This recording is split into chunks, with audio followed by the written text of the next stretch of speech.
Okay, we're talking about the eagle. In the Hebrew, it's to lacerate the eagle or other large bird of prey. The ostrich, it's a claw, also a kind of eagle. Osprey, probably the sea eagle from its strength, osprey. Okay, Wikipedia, here's an osprey. Here's a picture of an osprey or a sea eagle, sea hawk, river hawk, fish hawk. It just depends on, I guess, your location on what you want to call them. And then here's the habitation or the range of them, and they're pretty much scattered all over the world. Here's some pictures of the ostrich. It doesn't take much to go really Google these. Here's the gyre eagle. You can take a look at some of these birds. Forget that one. But I mean, it gives you an idea of what some of them look like. They're birds of prey. And no doubt the reason why they're unclean is because they're most likely also scavengers. Most birds of prey will also eat dead things, like off the side of the road, or they'll out at sea, if a dead animal, a whale or something pops up, they'll be out there getting after it. I mean, seagulls do that. They're all part of the same species. So, of course, most of us know what an eagle is. I mean, there's different types of eagles, but the bald eagle in particular is our nation's bird. I find it interesting that they picked the bald eagle, peeled, according to Ezekiel, bald-headed. But there's different types of eagles, and they're magnificent birds. But they are birds of prey, and they can also be scavengers, and they eat rodents and stuff like that, which are unclean. So, I mean, our Heavenly Father gives us these things for a reason. It's just like an owl. Owls eat mice and stuff like that, and they eat unclean things, so that makes them unclean to us also. Start looking at these vultures. They're scavengers. And Egypt uses that. ISIS started using that as a, quote, crown of some sort. So, unclean birds on top of her head. So, you know, she is an abomination. She's an idol. And now she's carrying an unclean scavenger bird on top of her head. So, I mean, I think that should be pretty obvious. But there's different types of vultures, but they all have the same. God created them as scavengers, and they take care of all the dead things on the earth. So if it's diseased or die of itself, or it's killed, and if a vulture smells it out, finds it out, they're going to be all swarming in on it to eat it. See, here's that vulture crown, whatever they want to call it, hat, what have you. This little thing here, later on it becomes a bunch of little cobras. There's a bunch of little cobras on this thing. As you can see, here's this headdress, and it's got this cobra hanging off of it. Here's the tail of the cobra. So, I mean, unclean birds. Unclean snake, it's a creeping thing. It slithers on its belly. It's unclean. Adulterous. Here's another depiction of ISIS. I know we've seen this several times, but it's got that vulture, which is a scavenger, unclean bird. And then you have an owl, which is also an unclean bird. It's a bird of prey, eats unclean things. So to eat of whatever these two creatures represent makes you unclean or an abomination. And then over here, here's that serpent scepter. See the tongue of the serpent. And we know about the cobras, so it's just all right here. And this, I'm not sure what that is, but it's probably an unclean bird of some sort, because that's everything that's from Egypt is unclean, or it has been perverted. They have the cow or the bull, and it's a clean beast to eat of, but they've perverted it and made it into an idol to be worshipped. So no, it's not clean when it's presented through the Egyptian religion. So if you're still not convinced, let's just keep going here. Here's another serpent, cobra, unclean, creeping thing on its belly. Here's that vulture hat on Isis. We have ostrich feathers on each side of this, quote, Osiris. He's holding the serpent scepter. This is either a dragon head or a Anubis, which is a jackal, which is still an unclean creature. So, I mean, it just keeps going on and on. It's got all these symbols in there that people should be paying attention. And you can see here's a hawk.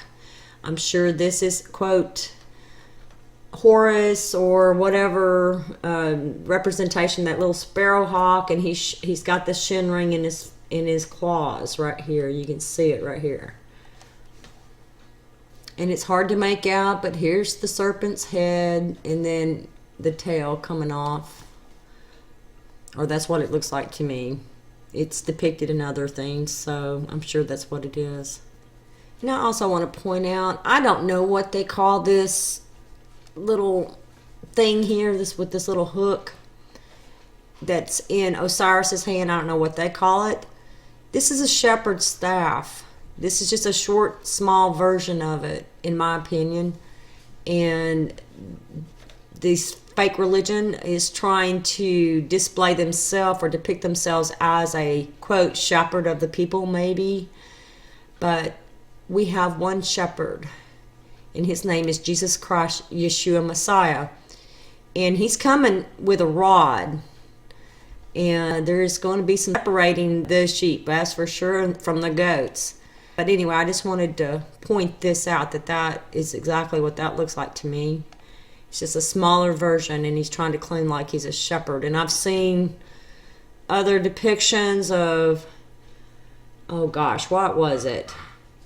Lucifer, Satan or Apollo as the shepherd, holding a little lamb up in his arms. You know, that was some, quote, artist redemption, but that just shows you how ridiculous this stuff has gotten. I believe it was in Goshen that there were the shepherd kings. The Egyptians hated sheep. That was not they didn't want to have anything to do with sheep. But where Jacob and the children stayed, there was a separate area, and it was called Goshen. And that's where the shepherd kings lived. I have no doubt that probably Joseph was the reason why they ended up attaching this particular symbol into the Egyptian religion and all their fake idols. This is probably where this came from, was from that time frame. Okay, and here's a raven. These are also scavenger birds. They eat dead things. They eat unclean things. We should be able to understand more about these birds, you know, just by looking at their habits and what they do.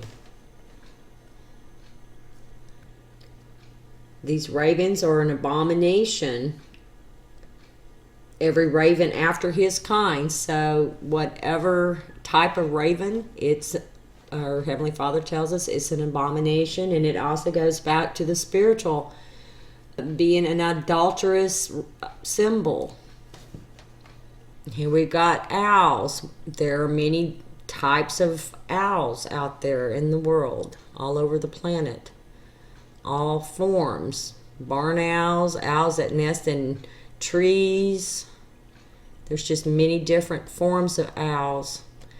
There are different, quote, cults, religions, whatever, that worship owls, that use owls as a symbol. And let's see, what is that? Bohemian Grove? Something along the lines of this. In the night, burning fires and stuff in front of owl-like statues or stone monoliths. I think this is what it looks like during the day. But these are interesting things to be warned about and understand the depth of them. And these are in abomination. And our Heavenly Father gives us the meaning of the word abomination. And here's a depiction of an owl nest. I mean, this is like little dead bodies, bones. This is just bones, everything everywhere. And they are just very unclean. Here's a nest in a tree. Look at this. Look at this mess. It's very unclean. Unclean birds. I believe this is a hawk. I believe this is that Horus with his little hawk body with his little head on there. But, I mean, it's an unclean bird. Hawks are unclean. And then here they've gone in and used a cow, which is a clean animal, but they've made it into an idol. They've perverted it. Here's this vulture hat. I think this is Aphrodite. You can see the serpents right here sticking out of the top of it. And this is representation of those ostrich feathers from Egypt. So, I mean, it's pretty obvious how this has just kept going, and it's just how it's kept going and just transformed.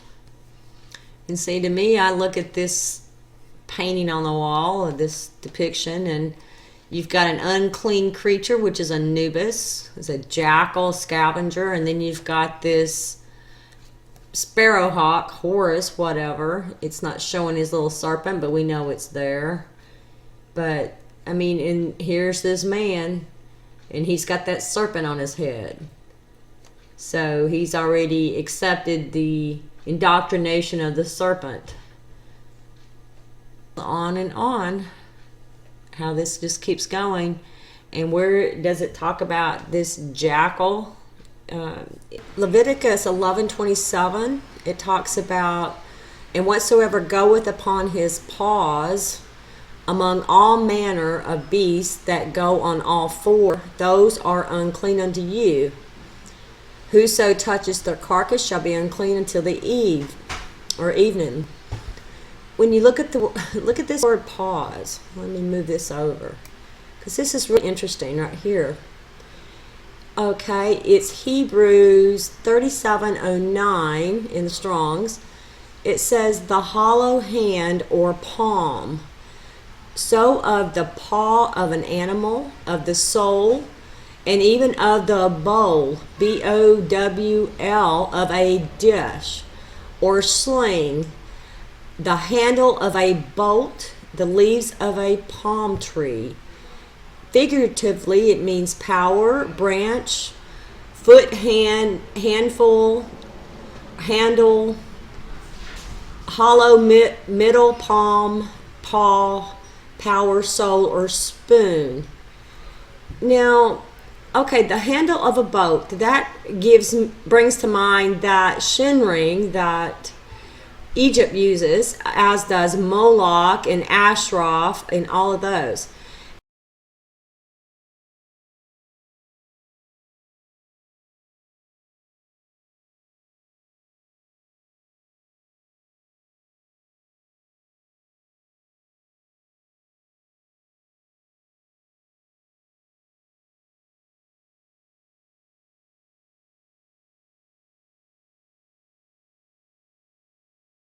And also we have a bowl of a dish. In a past study we did that where we were looking at the eye of Horus. The depiction was showing what look to be a bowl underneath the eye. So, or a bowl of a dish. I believe our Heavenly Father, if people will just take a little time to really look at this stuff in using the Strongs and looking at the full definitions of some of these words, I believe it becomes very apparent what our Heavenly Father has told us. So, Paws, who would have thought? Let's look at the other part of this and see what we can find out. 37:21. Kapha, to curve, bow down self. Now, isn't that interesting?